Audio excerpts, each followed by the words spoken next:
Dans cette deuxième partie des réflexes médulaires, ou bien on peut dire aussi spinal, myotatique, ou bien les réflexes de flexion, on va parler du centre nerveux. Et là, il s'agit bien sûr de la moelle épinière.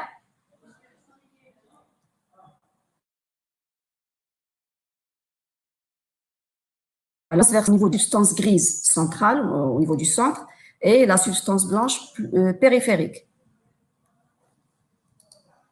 On va agrandir l'image.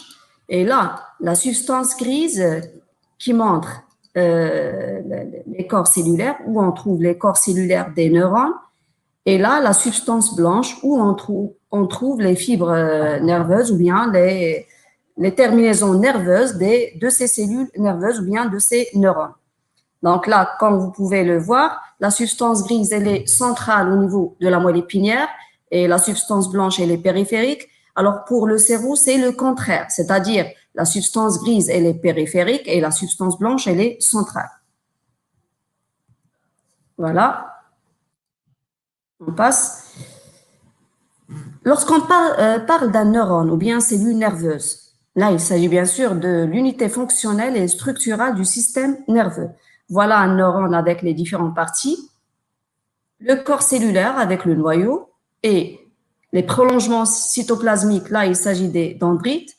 Là, il y a un autre prolongement cytoplasmique. Cette fois-ci, il est un petit peu plus grand. C'est l'axone avec les terminaisons nerveuses ou bien l'arborisation terminale qui se termine par des synapses.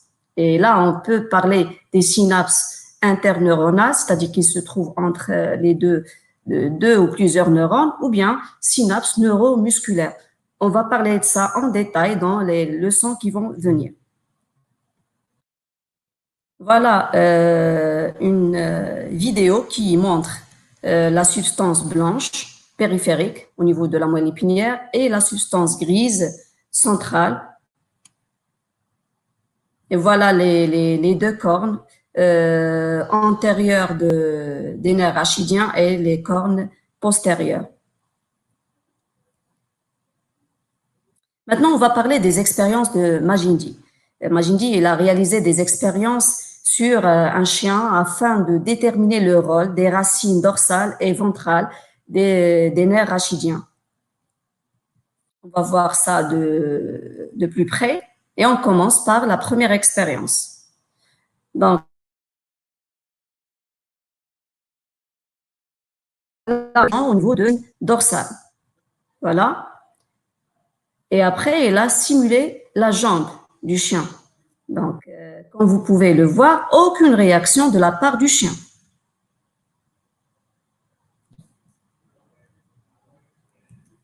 On va passer vers la deuxième expérience.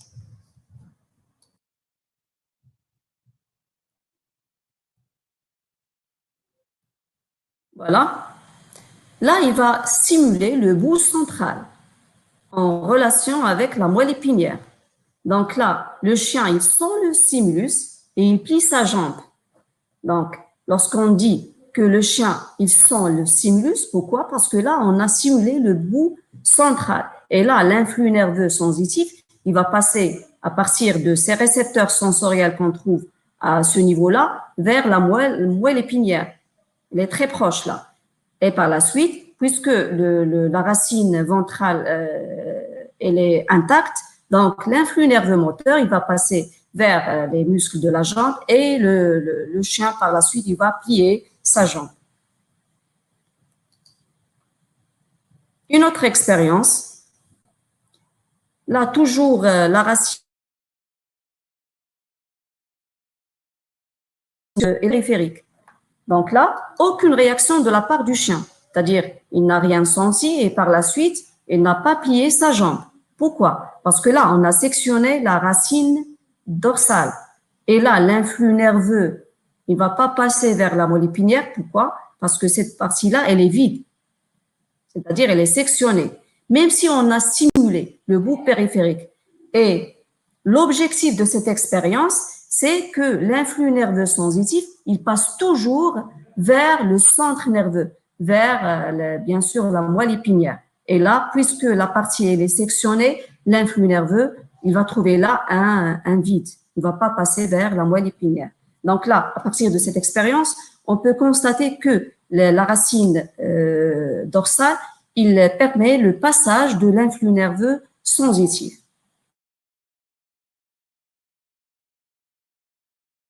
Et on va passer à une autre expérience. Voilà. Cette fois-ci, on va sectionner la racine ventrale. Donc, la racine ventrale, il va engendrer par la suite que le chien là, il va sentir le stimulus, mais sans plier ses jambes. Comme on vient de voir que la racine dorsale, quand il influe nerveux sensitif, c'est pour cette raison que le chien, il va sentir le stimulus. Pourquoi? Parce que la partie là, elle est intacte, c'est-à-dire la racine dorsale, alors que la racine ventrale, elle est sectionnée. Le chien ne va pas plier sa jambe.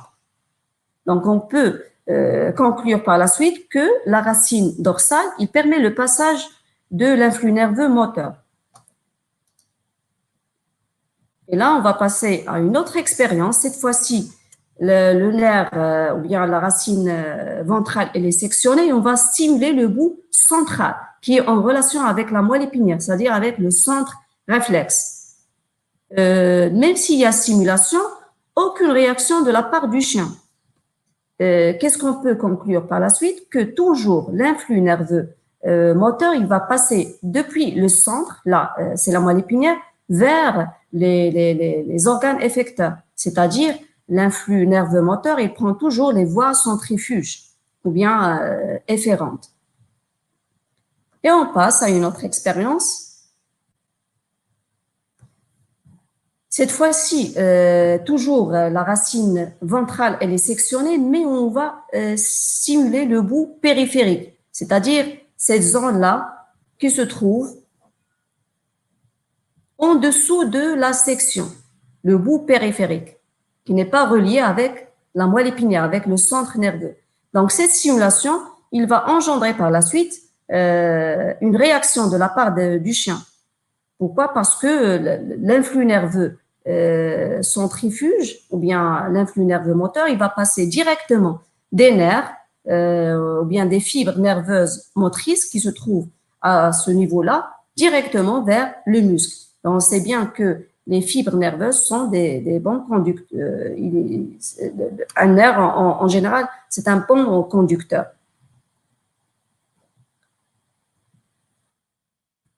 Donc, qu'est-ce qu'on peut conclure par la suite? Que le nerf rachidien est un nerf mixte. Parce que si on sectionne le nerf rachidien, pas de sensation ni de mouvement. Donc, c'est un nerf mixte ou bien double. Le nerf rachidien, il se divise en deux racines. La racine dorsale, ou bien postérieure, il permet le passage de l'influx nerveux sensitif, toujours vers les voies afférentes ou bien centripètes, alors que la racine ventrale, ou bien antérieure, il permet le passage de l'influx nerveux moteur sur les voies efférentes ou bien centrifuges, c'est-à-dire depuis le centre nerveux vers les organes effecteurs, c'est-à-dire les muscles. Et voilà le schéma de l'arc réflexe, c'est-à-dire le passage ou bien le passage de l'influx nerveux depuis les récepteurs sensoriels et là, à travers la racine dorsale du nerf rachidien, vers la moelle épinière, le centre nerveux réflexe, et là, il y a traduction de l'influx nerveux sensitif ou l'influx nerveux moteur, et cet influx nerveux moteur, il va passer à travers la racine ventrale directement vers les organes effecteurs, c'est-à-dire les muscles. Et voilà, et merci pour votre attention.